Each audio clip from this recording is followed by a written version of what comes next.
Good evening, ladies and gentlemen. I'm going to close this door. That's it.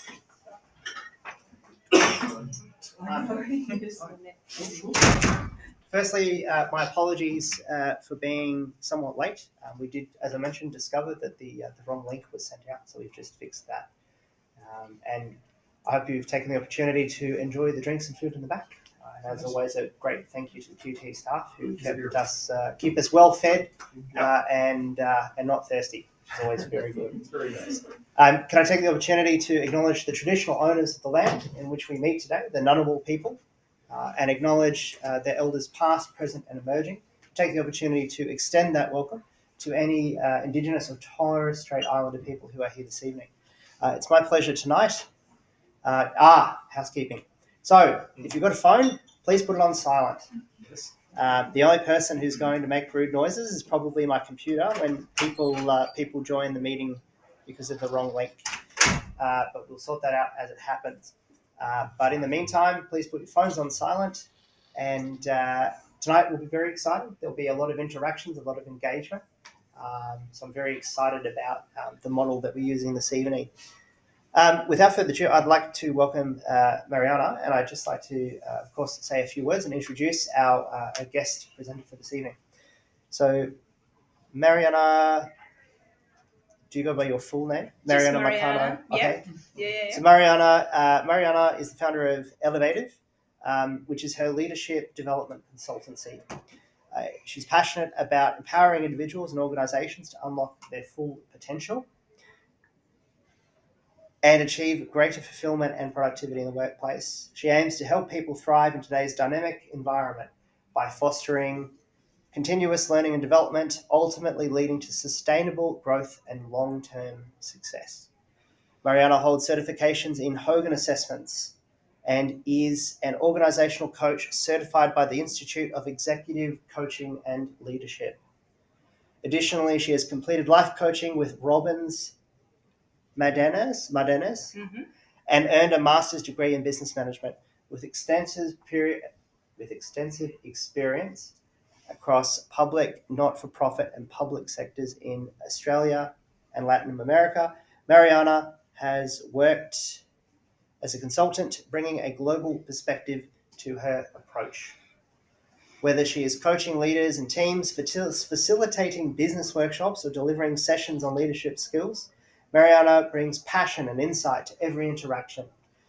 Her areas of expertise include building high-performant and collaborative teams, deriving lessons learned from projects to inform future visions, managing change and conflict, effective communication, fostering creativity and innovative thinking, and strategic business planning.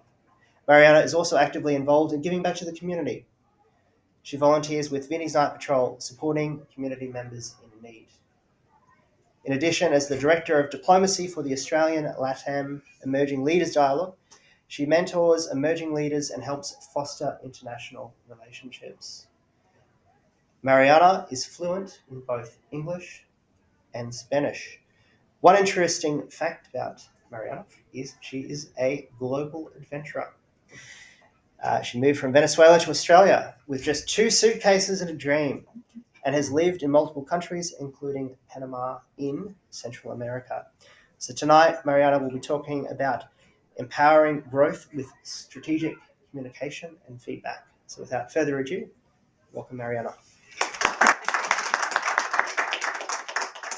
Thank you, Nathan. That was, I just realized it's pretty comprehensive introduction to what I sent out, right? So let me say Yuma, which means hello in Ngunnawal language, in our traditional Ngunnawal country. Hola, hello in Spanish. Hello, everyone, and welcome to our, I'm not going to call it masterclass, workshop, I'm going to call it conversation, because that's what I'm expecting of today. I do believe that I don't want to be here just speaking by myself. I want you to interact with a pretty intimate group, including our friends here online. So this conversation is about empowering you to work on your assertive communications, feedback, and some other things. Before I do that, before we get into that, let me tell you a bit of. There you go. We, you know, Like it's not working already. it's that because. Okay. Did So you if change this? Yeah, I don't know. So try now. Good. Perfect. There you go. Alrighty. What's my intention today? So why are we here today? It is my intention, and I want you to pay attention to this word because I will be repeating this along, throughout the whole hour. My intention today is to stretch that brain a little bit, just a little bit, for you to expand your leadership skills. And when I said a little bit, it's because in 60 minutes, we're not expected to change behaviors. But I do expect to inspire you to change your behaviors. I do expect to give you 4 different tools that you can include in your kit. And then tomorrow, you're a better leader. And what I want is to inspire curiosity, creativity, growth in that mindset. And I really thank you for being here. I really, really thank you. And I'm going to tell you why in a second. And I thank you that you are joining from home or for whatever you're joining, but I thank you for being here. That's my intention. What's the outcome? And I love this quote or passage from Brené Brown. This is a two-way conversation because I do believe that if we are spending time here, it's for you to take something out of it. So I don't want you to be here and not apply anything you learned tomorrow. So I'm going to hold you accountable, and I'm going to ask you. We're going to talk about the rules in a second, but I'm going to ask you to think about throughout the 60 minutes that we are spending time together, 1 or 2 takeaways that you can take now, tomorrow, and start applying in your leadership journey. Why? Because the way to move the information from here to your heart is through the hands, which means is what I'm basically saying, action with intention. And the way we're going to do that, it's the 1%, and this is the introduction of the 1% principle by James Clear and his Atomic Habits book. If you haven't read it, go and read it because it's a fantastic book, right? And I hope that means yes. The 1%. No, you don't like the Atomic Habits? It's all right. It's all right. It's all right. It's I good. read his stuff every week. Some of it's good and some of it's Okay. okay. But do you agree with the 1%? I do. Okay. Let's talk about the 1% principle. 1% that you can do every day to get better. That's what I'm asking. And that's why I want you to be intentional about what is it that you're going to take out of today's presentation to start implementing tomorrow. And I say 1% because I don't expect you to go and change the world, right? But I do expect you to think about one thing. And I promise you, you're going to get a lot of 1% that you can pick from. And why? Because if Nathan invites me next year in this time next year, and you have done your 1%, it will mean that you're going to be 365% better in whatever you decide and commit today. It's like working on your bicep. If you work intentionally every day, That's what you're that's what you don't like that because That's of what I it. don't like about Mr. Clear. That's all right. Is it because of the gym? It's always about the gym. That's all right. Come on, buddy. I'm not being interrupted. That's fine. That's fine. This is the idea, Yeah.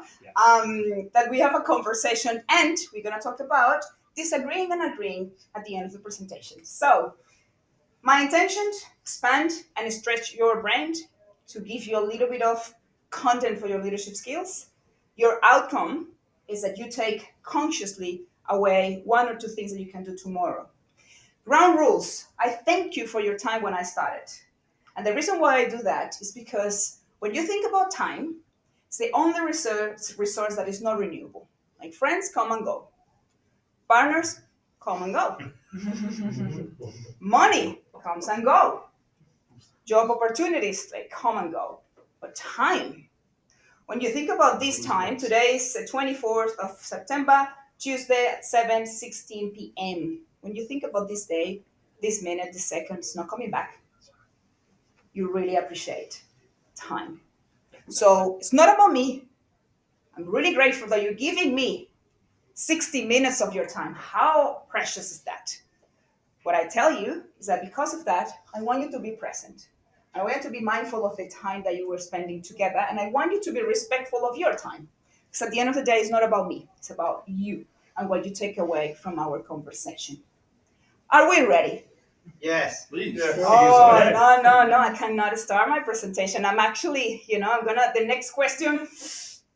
Are we ready? Yes. Okay. There you go. I love beginning my presentations by asking, what's the level of energy of this fantastic audience tonight? Is it one? I don't know why I'm doing here. Why is this South American girl talking about this? Now I have to talk why I came or why I joined online. Is it 5? It's been a long day, but you know what? I'm gonna put my best effort. I'm gonna do what she's telling me to do. Okay, I'm gonna think about outcomes. Or is it 10? I'm all in here. Yes. So no judgment. I just want to hear numbers. I'm not gonna judge. This is a safe space. Tell me, what's your level of energy? 3. Good. Yeah. 5. 5. 5. 10. I love that. 10. Yeah. 10. I love the 5. Don't get me wrong. I'm 3. It's not a Are you 3? Well, I love the 3. Good. Alrighty, now I'll reverse. Let's reverse this. What do you think? It's my level of energy. Always. No, Venezuela, you're a 5 right now. That's painful. Yeah. That's real. When you say that, I'm just like, can start crying. But you are right. I'm 10. I'm 10 at this moment. I'm 10. And do you think I woke up with 10? Doubtful, right? I woke up at 5:30 a.m. to exercise with little energy. I actually dropped the energy at 3 p.m. Actually at 5, when my imposter thoughts started coming like, what are you gonna do? Don't go. 0 energy. But I bring my energy up intentionally, because if you don't have the energy up, what's the quality of work what's the quality of presentation that I can give you? And I'm going to give you research. I'm going to give you data. Amy Cuddy, who is a social psychologist from the United States, she extended research on communications and how we effectively communicate. And what she found out is that 7% of our communication relies on the actual message that you send. So the actual words that I'm telling you, it's 70% of an effective communication. So in order to influence you and to engage with you, I should be making sure that I have my 7% covered. 7% the message. And then she found out that 38% is the tone of voice of when you are projecting or when you are expressing your ideas. That means the pitch, the volume, the pace, if you're steady, if you're calm when you're speaking, if you are low, down, etc. So I bring the energy question because imagine if I come and I don't project my voice. So then I lose you. And it is my intention not to lose you today. It's my intention to keep you engaged throughout the whole presentation. 7% your message, 38% your tone of voice. And I want you to start thinking about the nonverbal communication in your work setting. So what happens when you communicate effectively in front of your audiences, stakeholders, clients, team members, whoever that might be, because I'm going to ask you an example very soon. But I also want you to think about the other. What do you see when we talked about this? And the last one, you want to guess what it is? Visual. Body language. Body language. The research showed us that more than half of our communication relies on body language. Incredible. It's not necessarily just what I say or the way I say it, but the posture, the eye contact, the clearness of my message when I open up my body and I open up my heart. I'm sorry, not my heart, my mind, but also my heart. Also my heart, because we're in Venezuela. Yeah. So let's get really romantic and emotional about that. So I bring this because sometimes we underestimate the power of your body language and the power of your voice. Think about, some of you are probably parents, those times with your kids, if they're kids or if they're teenagers, they come home or you're picking them up and they don't have to say a word, but you know something's wrong or you know something happened. Body language. Think about your team members that probably happens and you don't see it. So I bring this for self-awareness because when we combine all of this with a level of energy, we create engagement. We send a message with clarity and confidence. So you can definitely influence your audience and your stakeholders. We hopefully communicate with clarity about what is it that we want to influence our team members. I like to invite you to, being active, some of you or one of you, to tell me an example. Let's talk about good things. Tell me from you or from your team member, an example of a time when you used nonverbal communication to enhance that assertiveness when communicating. And I invite my virtual audience to do it on the chat, in the chat, if they want. So, someone, while I drink a little bit of water, examples. Let's share. So sometimes just standing in the room whilst others are sitting, and you're not necessarily over them, but not dissimilar to you being at the front, but just being there as a presence, even prior to starting the meeting, so that you're ready, you're greeting them, you're eye contact, not even saying anything, but you're there. They know something. They know you're going to be the start point. And how do you think they feel when you stand there, when they know that you're going to be the start point? How do you think they feel Uh, so a little bit biased here, but feel like it's organised. Something's going to happen. Somebody's prepared, kind of thing. Because you're not sitting down, you're standing. Standing and ready. Yeah. Yeah. And look, it's not even about just standing or sitting, or it's Being just there. everything. The Yeah. eye contact, the openness, the way you move your hands. There's so many things we can get into, all right? But that's a whole companion of different things. At the back, thank you so much, number 3. And by the way, I have to say, and I'm gonna call you number 3 just because you brought Venezuela to this conversation. Yeah.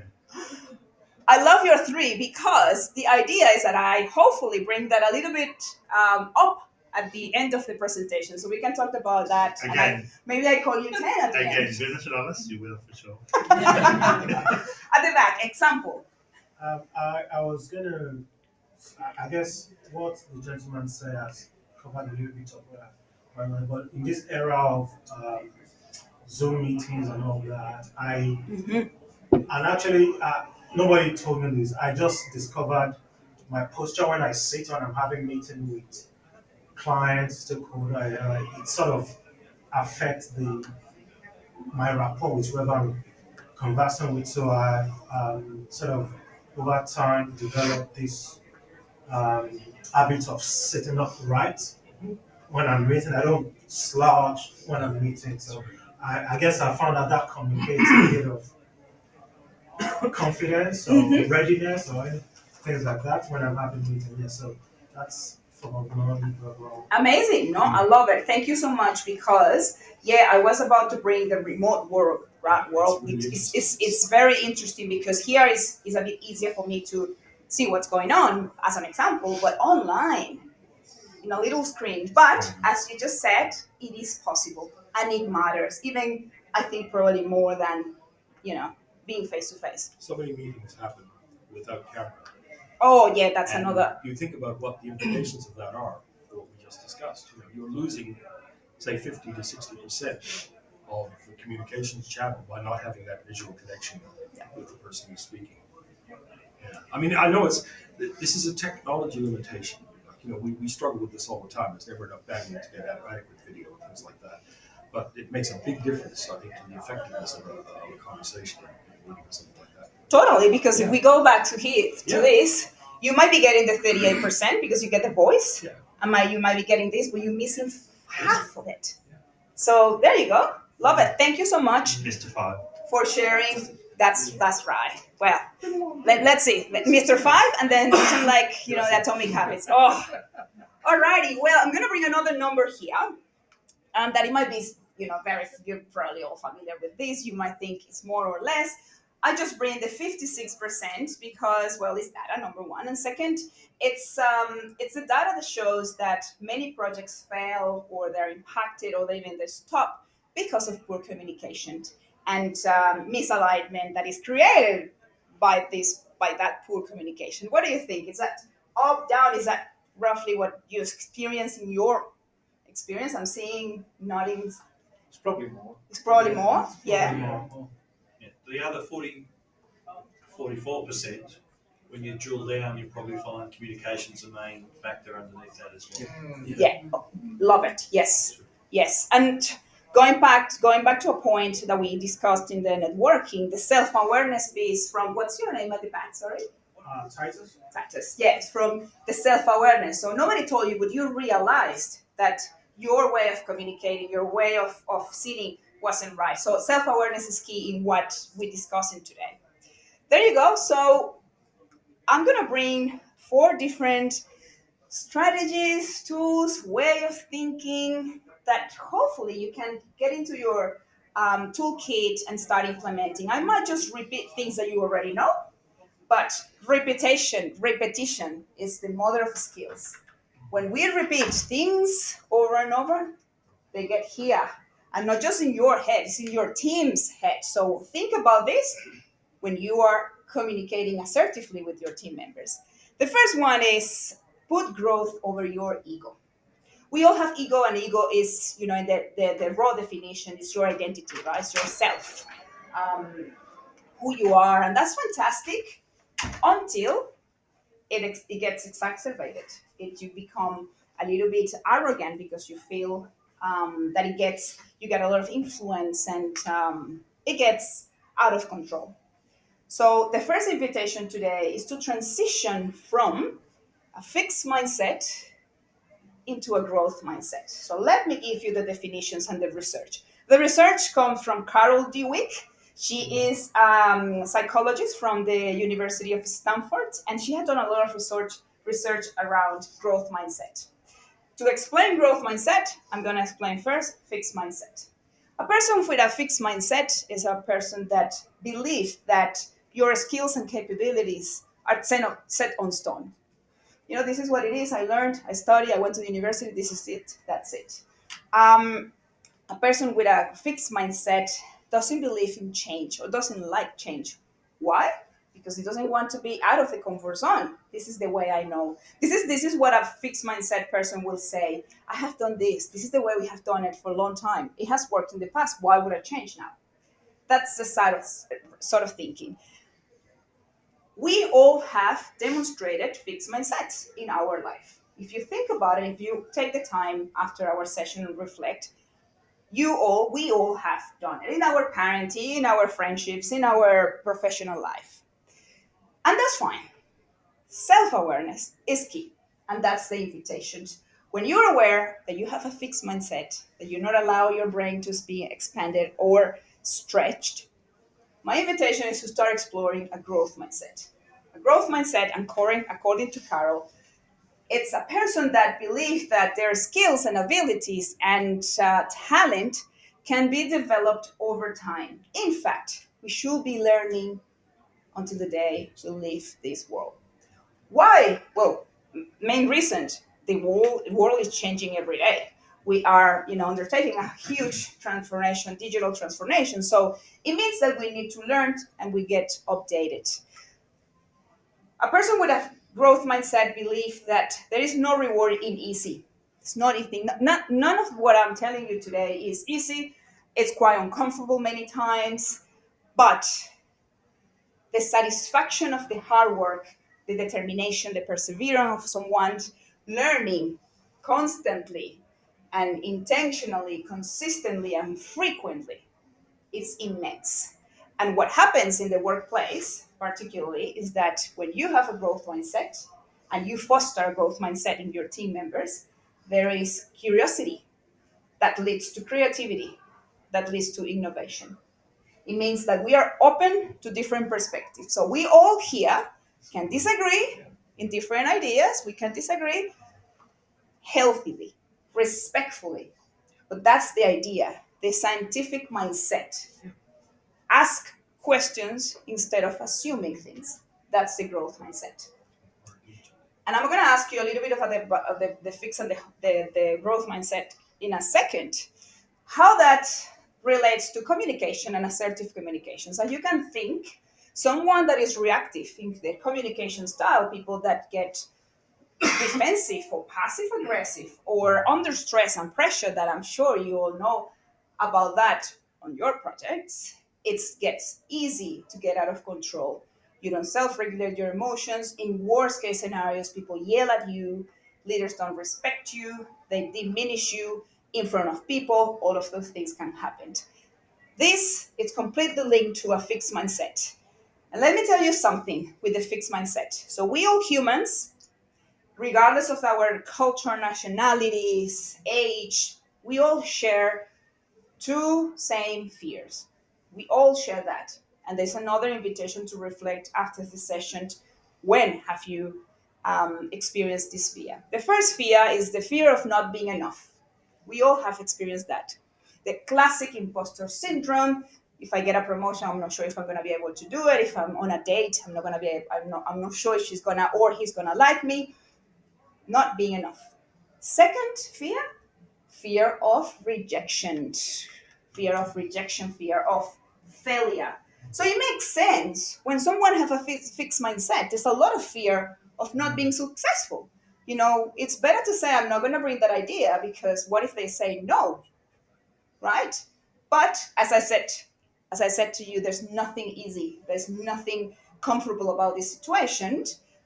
But again, the invitation is instead of being in a fixed mindset to understand where the fear is coming, having that self-awareness that we've been discussing, we move into a proactive communication. Proactive communication, you're probably very aware, hopefully you all execute proactive communication rather than reactive communication.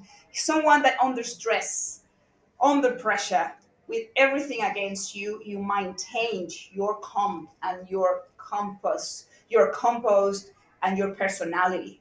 You are able to actively listen to people, to understand and not to respond.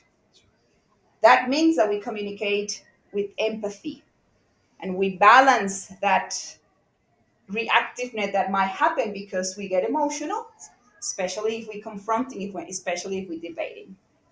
So now I want to ask you again another example of fixed mindset. Someone, when tell me a time that you have demonstrated a fixed mindset at work. I'm pretty sure, I did this exercise in another session, and this person talked about his kid at dressing different from school, and which was fantastic. I wanted an example, but let's find an example at work. Tell me, when have you demonstrated fixed mindset? Again, no judgment. This is a safe space. Not voicing opinions in a meeting. Fantastic. And why? Same things that you mentioned, so like fear of rejection, fear of judgment, fear of like people uh, looking at me like this. Well, I love that I didn't force you. It was voluntary, so I really appreciate that. Let me ask you, have you transitioned to the growth mindset in that specific example? Oh yeah, this is an example of Of transitioning, very good. That's good. And in your meetings, have you done it? Yes. Now you take the time. So how do you feel when you do that? Most of the time, what happens is like I have, let's say, for example, some idea or opinion that I have. Somebody else says it, and everyone agrees, and they're like, "Oh shit, I should have said that," something like that. Or this is one of these examples. Sorry, what's your name? Abhishek. Abish. Thank you so much, and thank you for sharing your story. I think it's really powerful, and it happens all the time. We stay silent because we believe, oh, I don't want to talk. They want to say yes or no, and then somebody says the idea, and then they got it. So thank you for that. At the back first, and then we go here. Yeah, sometimes it's like there is a particular task to be done. But I've tried several times, and I'm thinner, and somebody else comes up with the same idea, not idea, same thing they're suggesting. You would have tried like 3, 4, 6 months, same thing, but it's not from a different perspective. It's easy to give up saying, "Oh, it's all tried, doesn't work." Takes a bit of time and then say, "Okay, let's try once more." Good. Let's try one more. Fantastic. Thank you for It's that. all about who's saying and who's asking. Well, It depends. hopefully, who's saying and who's asking, they all have growth mindset. Here, do you have an I example? just, yeah, I'm going to play devil's advocate for a second. I think a lot of us work in numerate disciplines. Where scientific fact is what it is. And occasionally you'll come up against someone that will say, oh, but what if it was different? And you know that the laws of physics says it's not different. Or the rules of accounting say it's not different. These are what the numbers say. And I guess, it's very easy to come across as having a sort of a fixed mindset in a circumstance like that, where you have to say, you can't put any positive spin on this or whatever. You can't change what the numbers are saying. That's what the numbers say. So, there are instances where you perhaps got to stand your ground and say, sorry, I can't budge on this because that's what's the truth is. But it does. I have that a lot too. I guess engineering background, but it does beg the question: why do they think that's even an option? Like, what's their question? Well, then you have that conversion Sure. where you've got to say, okay, now how can I convert them to understand why this is how it is? I guess Or maybe they're actually expressing something completely different. I'm just framing it that they got the numbers wrong. that's possible. Yeah, so Yes. Okay. that's my example of a growth or an open mind to what I think is firstly wrong. Secondly, what else could it be? Love it. Yes. What else could it be? And That's a at good least question. giving the opportunity to at least say, this is an idea. Why do you think? Yeah. And for you to say, well, based on the data, based on the facts, but at least they were in a psychological safe space to express their ideas and not to simply stay and, sitting and not saying anything. So love it. I love your examples. Thank you so much. So you already pretty much covered. These are two strategies that I like to mention. We have covered it all, but simply the first one is being resilient, in your communication. And being resilient means, again, active listening to your team members. Ask questions with curiosity.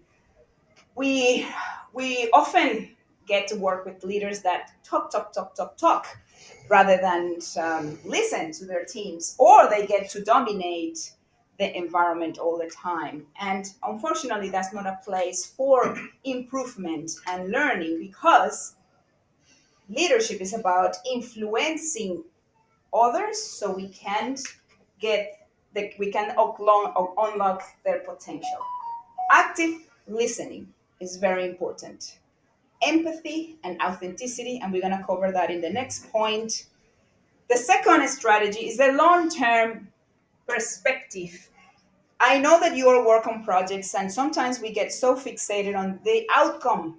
We want to see. I worked with the light rail team, the Canberra light rail team, for a while, and we are so excited about seeing the light rail there, but it takes so much time to get there. And my invitation here is that celebrate the outcome, but celebrate every step on the way that led you there. Because if you don't get there, it doesn't mean that you didn't learn. It doesn't mean that you didn't do your best to get there. And we tend to get into this busyness. I'm so busy. There's no time for recognition. There's no time for celebrations. Make the time, because that's how you develop people. So, long-term perspective, resilience in communication. Second point of the night, I'm going to invite you to stop serving the compliment sandwich. And I'm going to bring insights from a fantastic seminar that I attended in Sydney by Adam Grant, an organizational psychologist from the US. And are you all familiar with the compliment sandwich? Yeah, no? Okay. Briefly, when we are, littles, and then when we do sports, we have coaches. The way that people tend to give feedback is that I tell you that you're super good, you're really great at what you do, number 3, you're fantastic, but then you're not. they're not, you're missing this point, and then you're really good. So that's pretty much the whole idea of the compliment sandwich, right? What I'm going to bring today is to stop serving that. And because there's two problems with that. The first problem is that when I tell you let's have feedback, or let's give you feedback, or let's do the performance and review session, there are different things that happen in that brain. Number one, you get alerted because something's coming. You're waiting, your brain is preparing for the worst, because that's what we do. We create stories in our heads. And then we're waiting for the next shoe to drop. Or what are they going to tell me? So while all that happens in that brain, you're telling them you're really good at this, they're not listening. They're deaf because they're really anxious of what is it that I did wrong. And then you don't come across as someone that is authentic and genuine. The second problem happens with the narcissists, people that put ego over growth. And they just listened to the good things. They just I'm so great at everything I do that I don't care about what you're saying, right? So we have the two issues That here. is the brain. Yeah. It's good. Just So what I'm gonna invite you to do is to do a little bit of constructive criticism, and I'm gonna give you a formula for that. It's not the unique formula. There's so many ways to give feedback. Just to tell you in advance. But constructive criticism. Explain why you're giving the feedback. The intention of that feedback. It's not giving feedback just because you have to do the performance and review. And I hope that we can do feedback consistently, intentionally, and frequently. Don't wait 12 months to give feedback to someone. Do it frequently. And when we say why, the research shows that the openness of people to receive feedback is 40%. Because you know what? Everyone can take it if you show that you care. If you authentically care about their performance, their growth, that you're signaling that you have their back. It's not about you, it's not about me, it's about we being together. And I'm going to show you the formula. So Adam proposes a formula that starts with 19 words, just 19 words. And he will be, the feedback will start like, number 3. I'm giving you these comments because I have very high expectations and I know that you can reach them. Let me read it again. Sam, I'm giving you these comments because I have very high expectations and I know that you can reach them. You're going to get these slides, by the way, so I'm sharing that with you. So if I tell you this, what do you read there? What is it that comes to your mind? I feel like you'd be quite open to the discussion and it would feel authentic because they're genuinely trying to help and support. Yeah, so I feel like if I was in that meeting, I'd be more open. Yeah. There's a great opportunity to use criticism to build trust with your team because you're not only vulnerable, both of you are. As a leader, also, if I criticize too much without substance, or it's not coming as constructive, Yep. then you're losing a good resource or a teammate. So if that lines open up that I'm here with you and I'm sharing something as a dialogue rather than as a statement. Amazing. I think it comes down to trust as well. Like, I'll be honest, if the manager who I report to tells me that, I'm like, okay, what's coming? And I'm going to tell you something pretty interesting. I will give you the, I did, same with my EL2s in one event, and one of them raised their hand and said, what if I don't care? If you don't care, and this is going to come a little bit raw, why are you in a leadership position that requires managing people? That's pretty much what it is. That's another conversation. And going to your point, and it not necessarily applies to your case, but going to your point, we need to build trust in order to provide feedback that people see it as a genuine and not something that I'm doing because I have to tick a box. Good. So my thinking of those words there is that it's actually coming from the sender first. It's written in the first person. I'm actually putting me as in the senior person or the person giving advice is I'm putting myself on the line first. The person doesn't have to do anything for that conversation. So it's kind of an invitation, Like opening, yep. and it's written in the first person. So I'm giving you these because I think this, and I think, and then I'm starting to reach out. So I think this is my view of the world.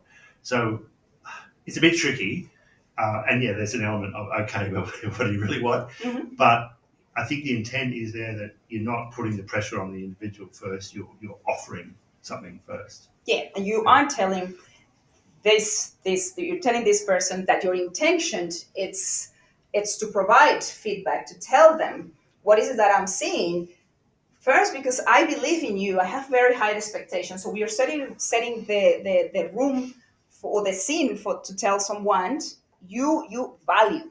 So you have value to add here, and then I'm telling you that I trust you, and I trust that you can get there. Here, the second point, and I think the second point is probably more important than having the formula, is that if you describe what you see and make sure that the other person see the same thing. Why? And this is if something sometimes Netflix series sometimes they don't leave anything to you more than wasted time sometimes. But I got this from a TV series and says that assumptions kill. Assumptions kills. I cannot tell you the number of times I coach people and they say, "Well, I assume, or I think, or I believe, or it seems that."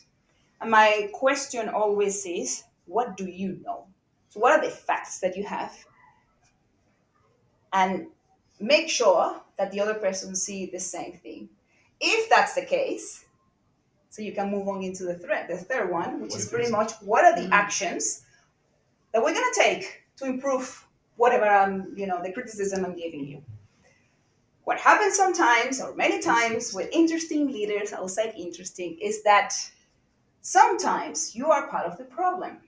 Sometimes you're missing details, or you're actually contributing for me to think this is not going well.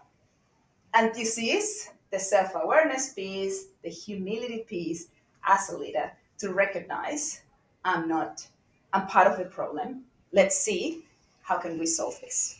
Does that make sense? Yes, yes. Look, from your title is transparent dialogue, and I don't believe it's transparent enough. If you think about your going in position is transparent. Okay, you're thinking this is what I know, and I'm having a discussion with my team. If I reverse it, if you start with an assumption that you actually don't know the problem and you describe the situation and the conclusion that you reach, it's an open conversation to upfront. So why start with that statement rather than describe the situation, the learning, and then convert into an action together? So, that's another way I'm looking and reflecting. If my manager said that statement upfront, I'll be so defensive and looking at the keywords, and my brain won't function. Whereas if my manager comes and says, there was a situation we were made aware of, and this is what has happened, and you responded in this way, what have you reflected on it? Give a chance to discuss, convert into an action, and then we monitor. It's a different. It's a different, yes. And that's why I started the whole thing saying this is a new way, or not a new, a different way of doing things that, you might give it a try. You might give it a try and say, well, because it might not work for you. It might work maybe just two and three, and that's it. Or maybe 2, 3, and 4. But some, it will open up a conversation. So I like it because it has worked for you, and I think that's the whole idea. At the end of the day, have you gotten feedback that way? Most of the time, because if you're giving a teammate or your colleague and you treat them like colleague, um, an opportunity to reflect themselves, they might give you an action plan on their own because they are all high performing and they would be doing their own reflection. Mm-hmm. So you don't have to tell that you did something. You give them an opportunity to speak first. And that situation analysis allows you to do that up front rather than you saying, oh, you're putting them in a corner to convert into action. Mm-hmm. Mm-hmm. Give them the respect. Yes, I agree, but there's always room for improvement. So if you're a high performer, you always have room for improvement. If it's 100% perfect, something is going on. So something to reflect. But I love it. I love it. We can stay after and talk a bit more. But Nathan is just like you need to keep moving. So the third element after you get feedback is what is it that how do you show the humility? How do you show what is it that I'm going to do? And I bring this up because we don't like asking for help. Most of people don't like asking for help, right? So we feel that we're gonna bother people are busy. If nobody asks, nobody gives. Think about that every time that you feel that, oh, I want to ask this person, but no, because it's busy. If nobody asks, nobody gives. And let me tell you, we all want to help. It's a human nature to feel that the significance need of being needed. So think about, we all want to help.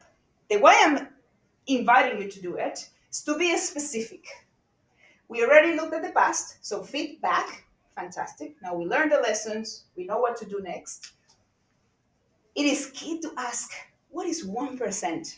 What is one thing I can do to get better? Because there's so many things. If I ask, how can I get better? Oh, many. The brain cannot, absorb or think about all the different ideas. But if we go specific and say one thing to get me from where I am now to where I want to go, hopefully in that performance plan, to get there. Feet forward thinking. So growth mindset over ego, constructive criticism, feed forward thinking. The last element, before we get into that, I want to ask you. Yes? Yes, did I get? No? We can. What if Depends on the movie Yeah. and on the meeting. So tell me, what do you prefer? A movie or a meeting? Feedback meeting. Meeting with a movie? Why not? Yeah. There you go. Well, the meeting, the demands of the work is meeting, then you have to have a meeting come what may anyway. So you can't go for a movie when you have to have a meeting. Because at the end of the day, Meeting doesn't turn into a movie. I'm going to A dramatic. I think the way I said this, it's actually not a movie or a meeting. I think if I understand this correctly, what this sentence is trying to say is a movie or a meeting. A movie is, should we go about this conversation in a sort of informal or not serious manner? A meeting, okay, we need to sit down and talk serious. So that's how I say this. It's actually not a movie or anything. I really love the way these all the brains are very curious, going away.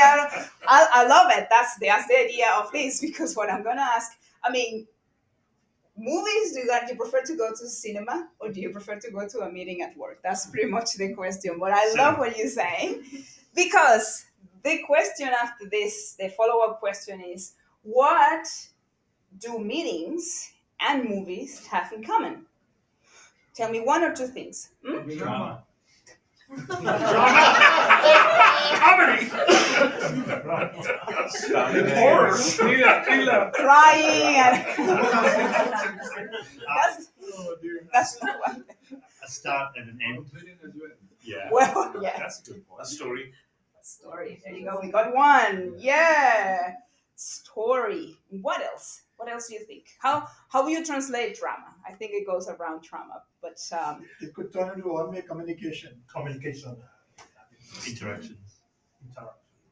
all valid. Story. Conflict. Screenplay. Meetings and movies have conflict in common, and stories and that. But I bring conflict because it's not that I want you to like the meetings as much as you like movies, but I want you to start seeing your meetings as the way we have to debate in a healthy conflict. All the movies, they start with a conflict and a story, and at the end we have an end, a happy ending. Sometimes there's always conflict, and that is what keeps us engaged in that movie, right? Same thing in The Office.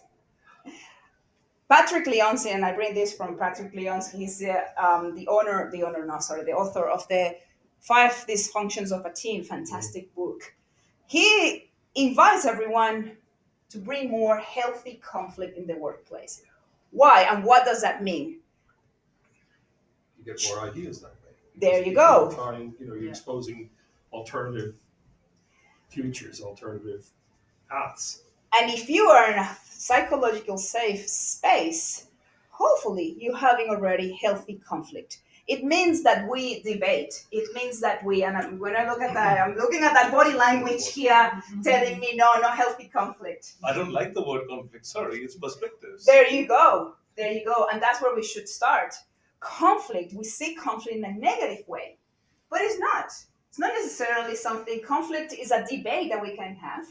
And when we debate ideas, we bounce ideas, and we might disagree, and that's fine, as long as we are pretty respectful and as long as we are open to have the discussion, as long as we have growth mindset. It's good to disagree. Healthy conflict, it's good to disagree. It's good to bring ideas that are different to mine, to challenge my thinking. So, yes, maybe we have to make the peace with the word conflict and start seeing it as a way of, if I'm curious enough, if I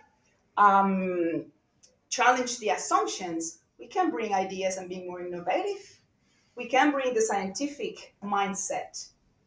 Does that make sense? Mm-hmm. Therefore, we foster innovations, we build the trust, and we enhance the decision making.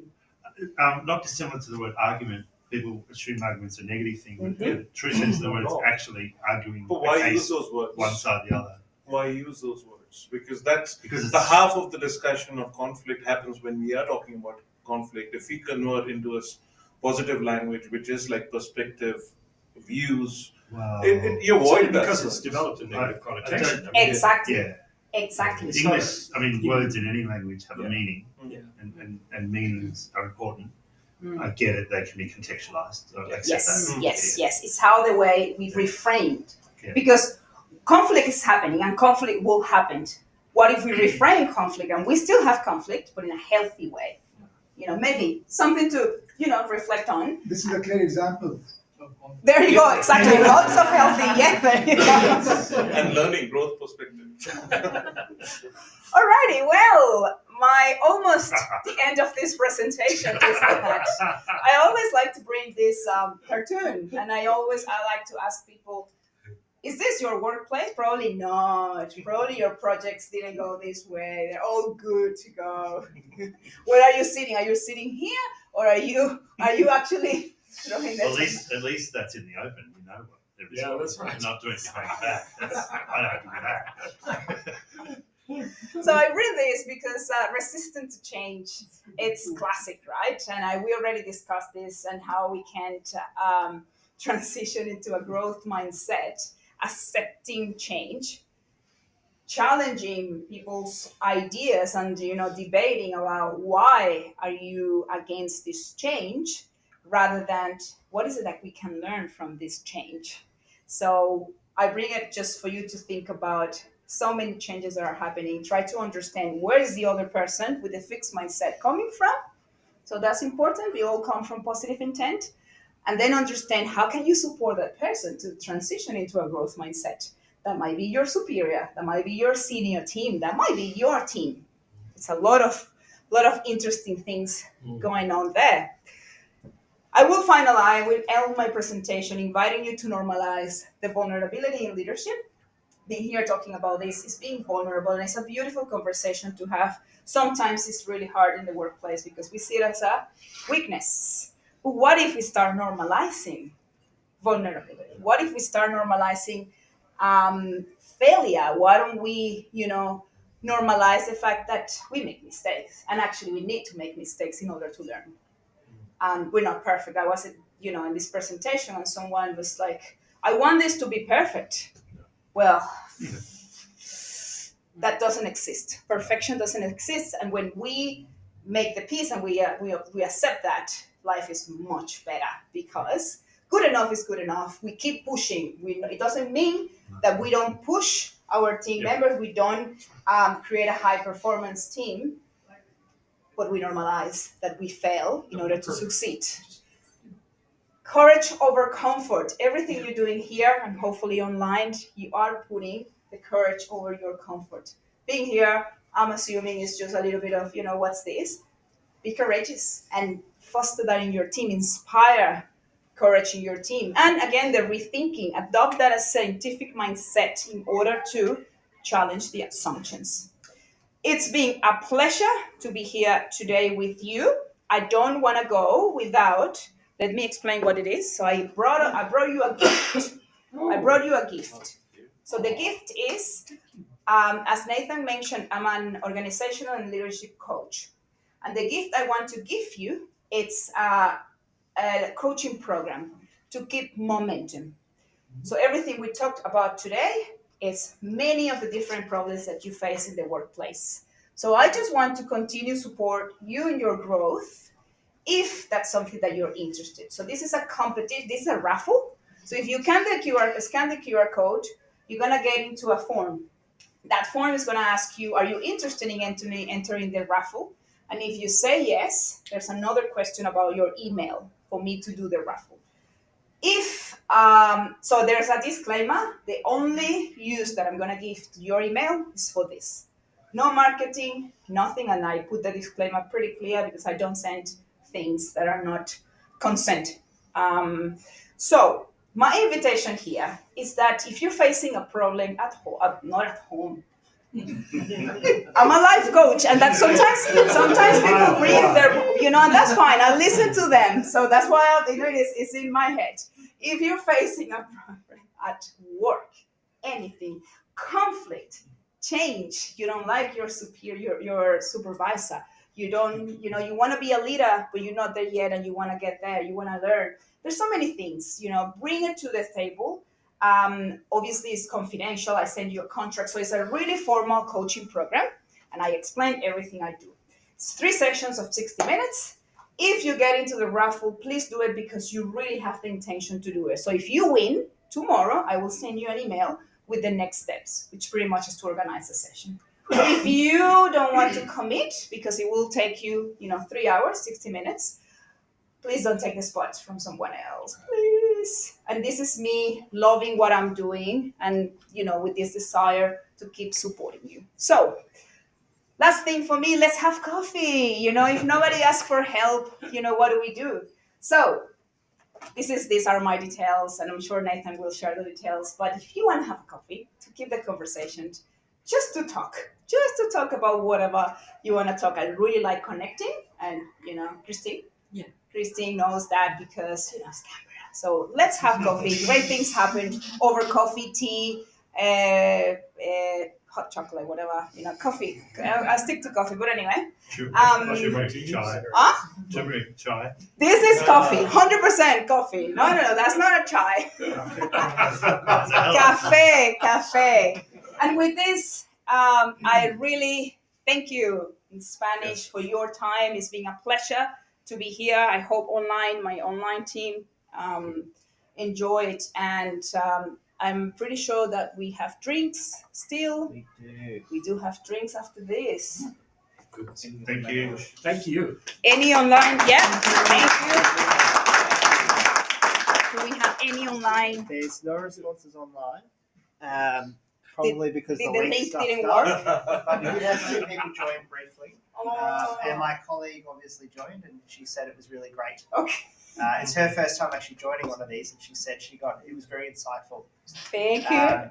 The only person with a partner in the room, I'm very glad you said it was workplace related.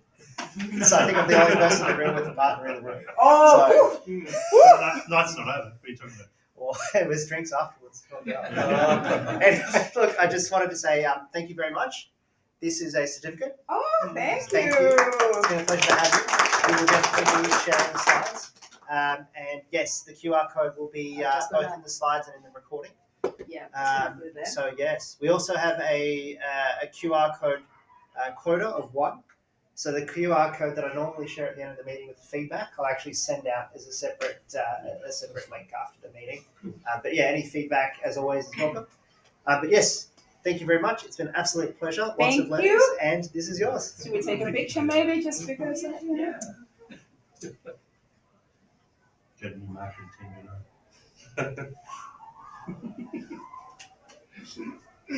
Excellent. Thank you so much. Thank you for the opportunity.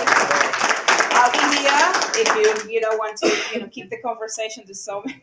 Oh, level of energy 5. Okay, 2 points. Yes, I'm 5. Did we change No, a bit? more like now 7 or 8 now. Oh, there you go. Yeah, that's a win for me. That's my biggest takeaway. My 1% for tonight. There you go. Excellent. Keep elevating people, and do the same at work. At the end of the day, we need to elevate people. That's what it is. Thank you so much. Enjoy the rest of your evening. Just before we break, next month will be our annual general meeting. Yes, it is our annual general meeting. So if you like financials and casting ballots, please come to the next meeting. I do. Sorry? Got a date? It will be the last. Glad I'm sorry. Last After Tuesday. coming from Last Melbourne. Tuesday. Last Tuesday of the month. Okay. I'm sure that date has a number, and I can't think of it right That's cool. now. Which will be I'm funny sure on the they're all recording. looking at us. But yes, What are you casting ballots for? potentially. So there are a few positions coming up. We need obviously a period to advertise the fact that those positions have actually come up. So I'm expecting us to post that through the usual channels, LinkedIn, email, other channels, for example. Same venue? Same venue, same location. It's just 29th going to of be October. 29th of October. So yes, if you're free and you're a PMI member, we're very specifically encouraging you to come and exercise, what you should be doing as a PMI member. But yes, there's a few positions available. We do need to renew our committee. We're always looking for new volunteers, new people to join our board. You don't have to take on a director role. There are associate director roles available as well if you want to volunteer. We do need volunteers.